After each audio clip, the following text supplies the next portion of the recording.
The gospel text of today is a long gospel, chapter 4 of the Gospel of Mark, verses 1 to 20. It contains the first parable which Jesus tells in the Gospel of Mark and also the interpretation. I will focus for our reflection on the parable proper, which is in Mark chapter 4, verses 3 to 9, and known popularly as the parable of the sower and the seed. The parable is this: a sower goes out to sow, and as the sower sows, some seed fall along the path, and the birds come and eat up that seed. As he continues to sow, some seed fall in rocky ground and do not have much depth, so they simply start to grow and wither away because of lack of depth. Other seed fall among thorns, and the thorns grow up and choke the seed, so they are not allowed to grow. And some seed fall in good soil and bring forth a plentiful harvest. Jesus says some 30, some 60, some 100. This is the parable, and we need to ask ourselves, what is the meaning of this parable and how it applies to our lives? The parable is about 4 kinds of efforts that we put in. The first is the effort where the seed is sown on the path, and the conclusion is that the seed is lost. The second kind of effort we put in is where the seed is sown along rocky ground, and the conclusion is that the seed is lost. The third is the seed sown among thorns, and the conclusion is the seed is lost. In other words, in 3 kinds of soil, in 75% of our effort, the conclusion is the seed is lost, and there is the danger that because 75% of our effort is lost, we might want to give up. What is the rules of working? What are the rules of doing it? Everything seems to be in vain. And then we come to the good soil. And in the good soil, the gain is 30, 60, 100.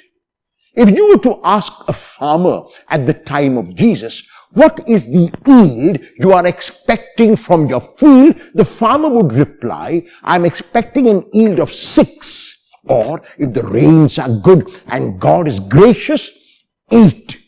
6 or 8.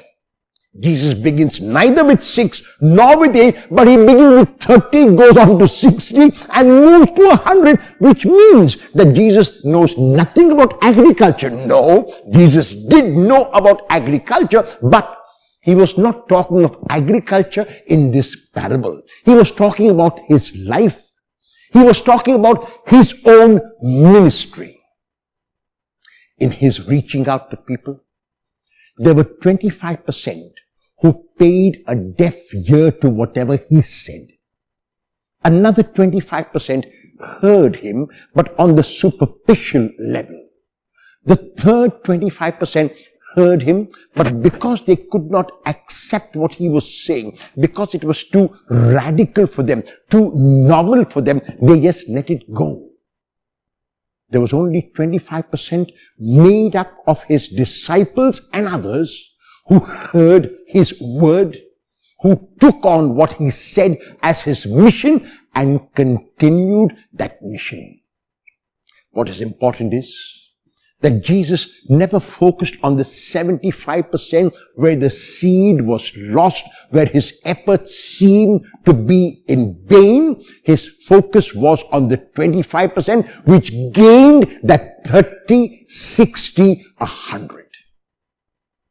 This parable is a parable which offers us hope. It is a parable which is saying to us that in our own lives, in the work that we do, in the ministry that we are engaged in our families, in our neighborhoods, in our places of work. It might seem to us that a lot of what we do seems to go down the drain, seems to be, as the phrase goes, like water on a duck's back, makes no effect, whatever is of little or no consequence. The parable is calling us never to stop sowing. The parable is telling us that our effort will never be in vain, that it is true. On the surface level, it might seem to us that 75% is lost, but it is also true that the 25% will be gained beyond our most generous expectations. The parable is saying that we have to sow and the Lord will make it grow.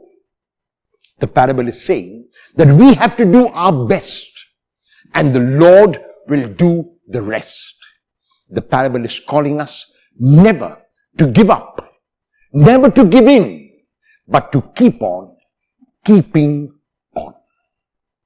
Will you sow in the hope that the Lord will make it grow?